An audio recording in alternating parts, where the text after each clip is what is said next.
नमस्कार, जय श्री राम। निक flix the podcast में आप सब लोगों का स्वागत है। आप सबको पता है वीकेंड हमने रिजर्व करे हैं अपने धर्म ग्रंथ और इतिहास के लिए।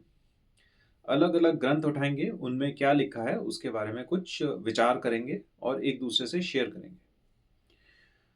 हम अभी रामायण कर रहे हैं, वाल्मीकि रामायण। और अभी तक हम जो पहला पार्ट है, जो बाल कांड है, उसके यज्ञ तक पहुंचे हैं। महाराजा दशरथ जो अयोध्या के राजा थे, कौशला के राजा थे, उनका पुत्र नहीं हो रहा था। उन्होंने बहुत प्रार्थना करी तो उन्हें पता चला कि भाई एक यज्ञ करना पड़ेगा और एक ऋष्यशृंगा की शादी पहले शांता अपनी बेटी से करवानी पड़ेगी और फिर वो ऋष्यशृंगा वो यज्ञ करेंगे, जिससे यज्ञ जो अगर यज्ञ सक्सेसफुल हुआ, वो सैक्रिफाइस सक्सेसफुल हुई, तब जाके उनके बेटे होंगे। अभी तक हम पहुंचे थे कि वो यज्ञ हो रहा है, पूरा होने की कगार पे खड़ा है, तब ऋष्यशृंगा बोलते हैं कि आपके परिवार में पुत्र पैदा होंगे। तो यहां तक हमने बात करी। अब देखिए, हमेशा क्या होता है कि एक दुनिया तो ये चल रही है, तीन दुनिया है। एक इसके ऊपर जो स्वर्ग है और एक इसके नीचे जो नर्क है। जो स्वर्ग है, जो हेवन है, वहां पर हमारे देवी देवता हैं और हमें देख रहे होते हैं। ये मैं आपको एक रामायण की बता रहा हूँ कि हो क्या रहा था। जब नीचे धरती पे यज्ञ हो रहा था, तो ऊपर आसमान में, हेवन में जितने गॉड्स हैं वो एक साथ गैदर हो जाते हैं इतने अच्छे यज्ञ को देख के। इतना मतलब जो हम कहते हैं कि एक बहुत अच्छा कल्चरल इवेंट देख के जो हमारे मन में इतना उल्लास भर जाता है, उम्मीद भर जाती है, वो उम्मीद की किरण उनके दिल में भर जाती है। वहां पर हमारे जो बड़े सबसे बड़े भगवान ब्रह्मा देव भी आते हैं और ब्रह्मा भगवान भी आ जाते हैं।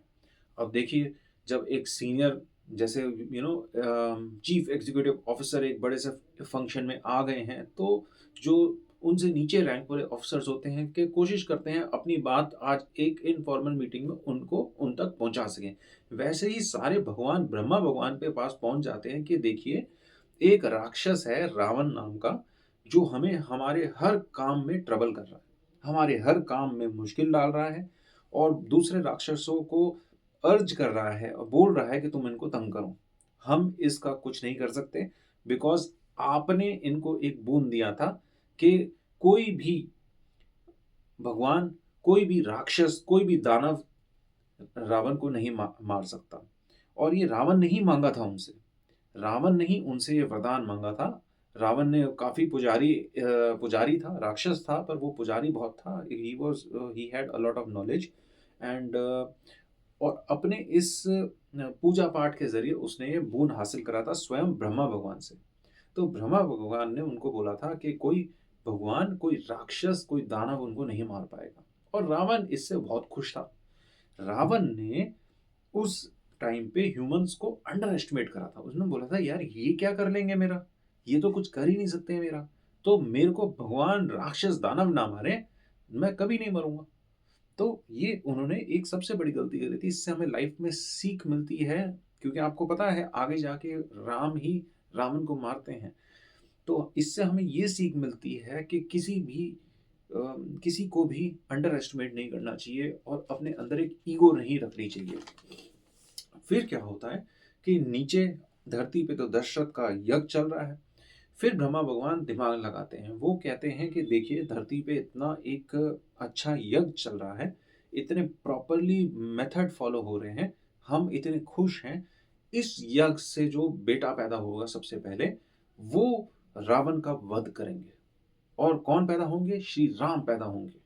और ये भी वो बताते हैं कि ये श्री राम विष्णु स्वरूप हैं, यानी विष्णु राम के फॉर्म में धरती पे पैदा होंगे दशरथ के घर में, और ये राम मारेंगे रावण को। वहां पर ब्रह्मा भगवान सारे गॉड्स की जो टेंशन हो गई थी, जो टेंशन के साथ वो आ जाते हैं, वो टेंशन डिफ्यूज कर देते हैं ब्रह्मा भगवान। ठीक है।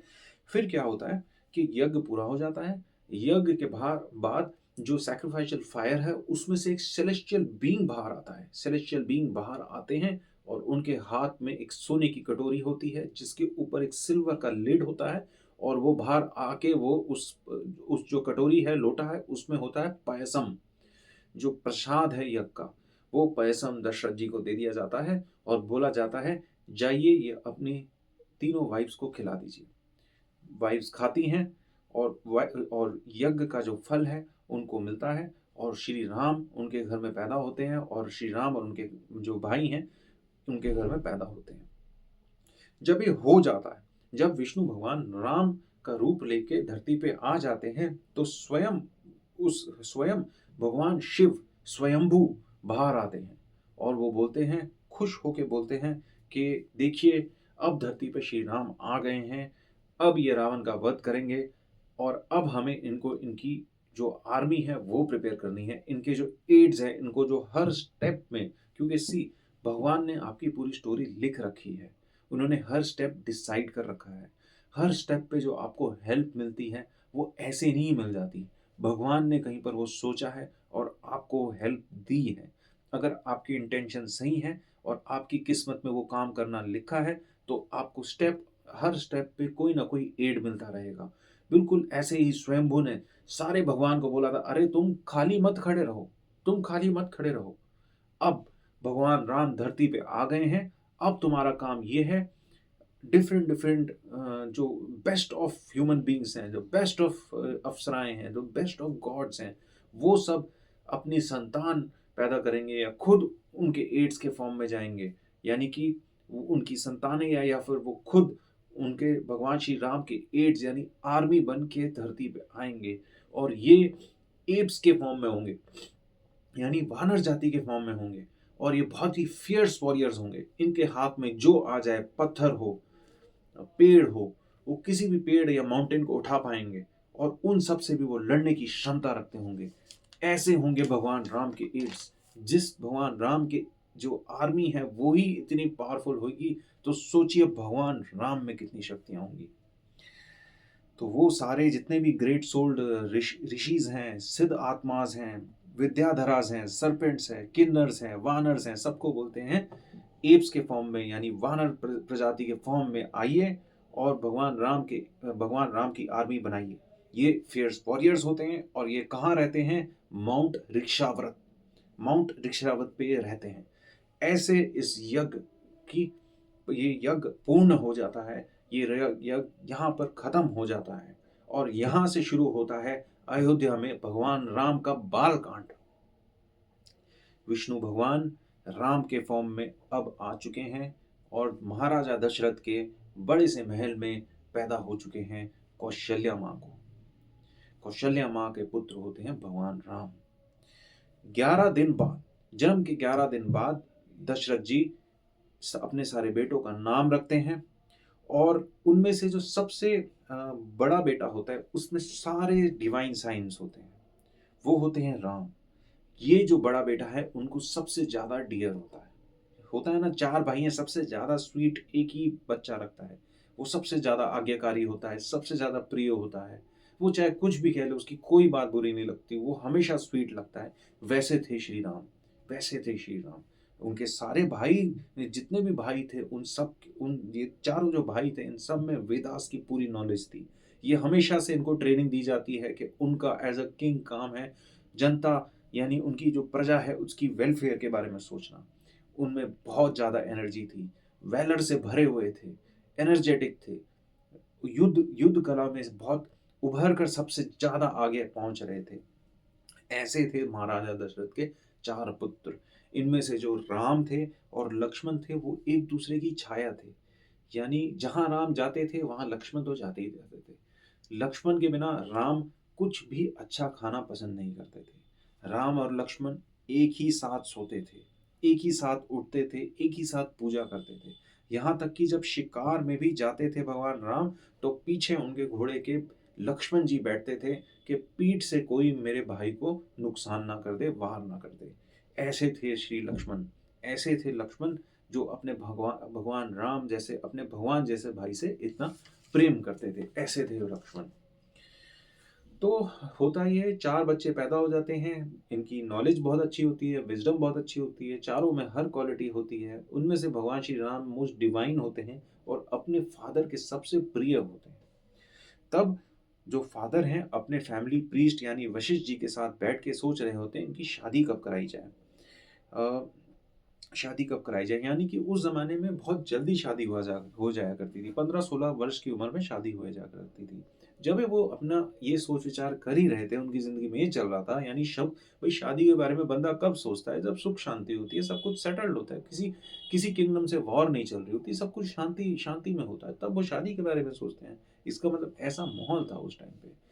फिर उनके महल में आते हैं एक ऋषि। कौन थे वो ऋषि? विश्वामित्र। देखो देखो उनके जो फैमिली एडवाइजर थे वो थे वशिष्ठ, और जो उनके महल में तब आते हैं वो होते हैं विश्वामित्र। विश्वामित्र का दूसरा नाम क्या था? कौशिका। ये कोई साधारण योगी नहीं थे, ये स्वयं ब्रह्मा भगवान से आए थे। ब्रह्मा भगवान के एक बेटे थे कुश, और कुश के बेटे थे कुशनाभा। कुशनाभा की 100 डॉटर्स थी, 100 बेटियां थी, पर बेटा कोई नहीं था। तो कुशनाभा कुशा ने एडवाइस करा कि तुम ये यज्ञ करो, यानी उन्हीं के फादर कुशा ने एडवाइस करा कि तुम ये यज्ञ करो। जब जब ये पुत्र प्राप्ति जो यज्ञ वो करते हैं, वो इतनी अच्छी तरह से करते हैं कि उनके जो फादर हैं कुश, वो उनसे बहुत प्रसन्न हो जाते हैं और उनको बूंद देते हैं कि तुम्हारे घर में पैदा होंगे बेटे, और वो बेटे जो पहला जो बेटा पैदा होता है वो होते हैं गधी। जो गधी होते हैं उनके वो होते हैं फादर विश्वामित्र के। तो विश्वामित्र की लीनिएज ब्रह्मा भगवान से आती है। ऐसे थे भगवान, ऐसे थे ऋषि विश्वामित्र। उनको अपने महल में देख के दशरथ कहते हैं, गुरुजी आप आए, मुझे ऐसा लग रहा है किसी ने मुझे अमृत दे दिया है। आप आए, मुझे ऐसा लग रहा है जैसे बैरन लैंड पे बारिश आ गई हो, जैसे एक बैरन लेडी का बच्चा पैदा हो गया हो। इतनी खुशी, इतने जॉय से भर गया हूं मैं आपको देख के। साफ सी बात है, इतने बड़े ऋषि को अपने महल में आते हुए देख वो इतने खुश हो जाते हैं, और खुशी में वो उनको कहते हैं, गुरुजी जो मांगना है आप मांगिए, मेरे पास भगवान का दिया बहुत है, मैं आपको कुछ भी दे दूंगा। यानी वो एक प्लेज कर देते हैं कि I am so delighted, so joyous to see you, a great personality like you, that I can give you anything you want. तब विश्वामित्र कहते हैं, O tiger amongst the king, O tiger amongst the king, one with great lineage of Raghu, one who is advised by Vashisht, one who is true to all his pledges. It is only to you, यानी सिर्फ तुम पे ये बात suit करती है कि तुम इस तरह का प्रॉमिस दे सको बिना सोचे समझे। इतनी ब्रेव लीनियज से हो आप। भगवान राम की लीनियज देखिए कहाँ से इतनी ग्रेट लीनियज थी कि विश्वामित्र जैसे जो महान ऋषि थे वो भी उनके बारे में ये कह रहे थे। वो फिर बताते हैं कि मैं जंगल में कुछ दिन की 10 नाइट की मेरी एक रिचुअल है, मैं वो कर रहा हूँ, शांति भरे मन से कर रहा हूँ, पर 2 राक्षस मारीच एंड सुबाहु मुझे दिन रात तंग करते हैं। इनसे मैं लड़ सकता हूँ, इतनी कुशलता है मेरे में, इतनी वेपन्स की नॉलेज है, बट ड्यूरिंग द रिचुअल्स, पूजा पाठ के दौरान अगर मैं अपने मन को एंगर से भर लूँगा तो मेरी वो पूजा पाठ पूरी ही नहीं हो पाएगी, इसलिए मैं ये नहीं कर सकता। और ये जो मारीच और सुबाहु हैं, इनको इनका जो इंचार्ज है यानी कि रावण, वो एडवाइस कर रहा है। रावण बोल रहा है कि इनको तंग करो। तो रावण बोल रहा है इनको तंग करो, और क्योंकि मैं पूजा पाठ करते हुए नहीं कर सकता, इसीलिए मैं इनसे नहीं लड़ूंगा। बट एक जो बंदा लड़ सकता है वो है तुम्हारा बड़ा बेटा राम। राम में हर डिवाइन क्वालिटी है, वैलर है, एनर्जी है, विजडम है, वेपन्स को सीखने की, वेपन्स तो आराम से मिल जाएंगे, पर उनको चलाने की आर्ट सीखने की जो एबिलिटी है वो तुम्हारे बड़े बेटे राम में है। He has all the qualities, plus I am going to train him. मेरे जैसा बंदा उनको ट्रेन करेगा, plus I am also going to give him all the knowledge of all the weapons that I know about. ऐसा कहते हैं। सिर्फ 10 दिन की बात है, 10 रातों की बात है, भेज दो अपने बड़े बेटे को मेरे पास कि मैं अपनी पूजा अपना पूरा कर सकूं। तो इस बात की ज्यादा टेंशन मत लेना, ये सिर्फ 10 दिन की बात है। ऐसा कह के विश्वामित्र रुक जाते हैं। इनकी ये बात सुन के दशरथ जी के पांव के नीचे से जो जमीन है वो हिल जाती है, गायब हो जाती है। ही लूजेस हिज सेंसेस। उनके आंखों में आंसू आ जाते हैं, हाथ कांपने लग जाते हैं, माथे पे पसीना आने लग जाता है, पैल्पिटेशंस होनी शुरू हो जाती हैं। वो बोलते हैं, ऋषि मुनि आपने कुछ और भी मांग लिया होता मैं उनको आपको दे देता, पर मेरा बेटा इस बेटे को मैंने कितना यज्ञ करके प्राप्त करा है। ये मेरा सबसे प्रिय है, ये मेरा सबसे पास है। ये इसके अलावा मेरे को दुनिया में और कुछ नहीं चाहिए। ये इतना प्रिय है। आप मेरा सारा किंगडम ले लीजिए। मैं आपके लिए आके लड़ूँगा। मैं आपके उधर आपकी प्रोटेक्शन करूँगा टिल माय डेथ। बट मेरे बेटे राम को मत माँगिए मुझसे। ये मेरे को बहुत प्रिय है। और अभी तो ये सिर्फ़ 16 साल का है। इसकी तो ट्रेनिंग भी पूरी नहीं हुई है। ये इतना कैपेबल भी नहीं है, इतनी ट्रेनिंग भी नहीं हुई है इसकी। और वो जो राक्षस हैं वो इतने डिसीटफुल हैं, इतने चालाक हैं, इतनी चीटिंग करते हैं। ये अभी उतना बड़ा नहीं हुआ है, अभी ये सब ये हैंडल नहीं कर पाएगा। वो उन्हें ये कहते हैं। तो ये सब सुन के विश्वामित्र थोड़े से गुस्सा हो जाते हैं। वो कहते हैं राजा दशरथ, ये जो रावण है ये विश्व ये जो है ये बेटा है एक विश्रवसा का बेटा है। और ये 2 बेटे हैं इनके, रावणा और वैश्यरावणा। और ये रावण जो है ये एक ऋषि मुनि का बेटा है। और इस ये ऋषि मुनि की राक्षस से शादी हुई और ये रावण पैदा हुआ। इनके पास पूजा पाठ करने की बहुत एबिलिटी है, बहुत सारे वेपन्स हैं, बहुत स्ट्रांग है। और इससे लड़ने के लिए मुझे सही में एक कैपेबल बंदा चाहिए था। वो आपसे नहीं होगा, आपसे नहीं होगा। आप राम जितने कैपेबल नहीं हो, ऑल्दो आप सेम लीनिएज के भी हो। याद रहे रामायण में दशरथ भी उसी लीनिएज के थे। एक ही फैमिली के 2 लोग अलग कैपेबिलिटी रख सकते हैं। ऐसा नहीं कि अगर आप एक एक कंपनी खोली है, आप उस फैमिली के हैं तो आप सक्सेसफुली रन करेंगे as good as your father. It is not necessary that you are as good as your father, है ना। तो उसी लिनिएज के अलग अलग लोग अलग अलग तरीके के हो सकते हैं। वो कहते हैं कि तुम्हारे बस का नहीं है, सिर्फ सिर्फ श्री राम के बस का है। उनको देना है तो बोलो। ये रावण की लिनिएज ये है और इनसे लड़ना मुश्किल है। सिर्फ राम जिनकी ये पूरी क्वालिटीज हैं, डिवाइन क्वालिटीज हैं, सब कुछ है, वो ही इनसे लड़ सकते हैं। फिर ये सुन के भी दशरथ कहते हैं, हाथ जोड़ लेते हैं कि मैं राम को नहीं दे सकता, मैं राम को नहीं दे सकता। दुख समझिए एक फादर का जिसको अपने बेटे को देना पड़े और जिस बेटे का वापस लौटना भी श्योर ना हो। क्या पता वो इसको देख पाए ना या ना देख पाए। उनका दुख देख के उनका जो फैमिली प्रीस्ट है वशिष्ठ उठ जाते हैं और बोलते हैं, दशरथ महाराज आप ये क्या कर रहे हैं। विश्वामित्र इतने ज्यादा बड़े सेज हैं, इनको इतनी वेपन्स की नॉलेज है, ब्रह्मा की लिनिएज है, किसी को ट्रेन नहीं करते, वो राम को ट्रेन करने को तैयार हैं। उन्होंने सब में से पूरी दुनिया में से राम को चुना है इस काम के लिए। श्री राम की ऐसी ट्रेनिंग और कहाँ होगी भगवान दशरथ, राजा दशरथ कैसे होगी। ये सब समझाते हैं उन्हें। और राजा दशरथ कुछ देर सोचने के बाद एग्री कर जाते हैं, मान जाते हैं श्री राम को विश्वामित्र के साथ भेजने के लिए। फिर उनका एक फेयरवेल सीन होता है जहां पर महाराजा दशरथ, कौशल्या माँ और वशिष्ठ जी खड़े होते हैं। दशरथ जी अपने बेटे के बालों पे हाथ फेरते हैं और उन बालों को सूंघते हैं और उनकी फ्रेगनेंस को याद करते हैं और सोचते हैं क्या पता मेरे को इनको वापस देखने को मिलेगा कि नहीं, ऐसे मिशन पे भेजने से पहले। और ये सोच के वो अपने बेटे को विदा कर देते हैं कि जा अपना काम पूरा कर। इतना बड़ा एक स्टेप लेना एक फादर के लिए कितना मुश्किल है। ये सिर्फ रघु की लीनिएज में ही ऐसा हो सकता था, राघव की लीनिएज में ही ऐसा हो सकता था। फिर जब भगवान राम विश्वामित्र को मिलते हैं, जब वो एक दूसरे को देखते हैं तो पूरी हवा में हवा बहने लगती है, फ्रेग्रेंट ब्रीज बहने लगती है, फूल उड़ने लग जाते हैं, पत्ते उड़ने लग जाते हैं, शंख बजना शुरू हो जाता है, भगवान ढोल बजाने शुरू हो जाते हैं।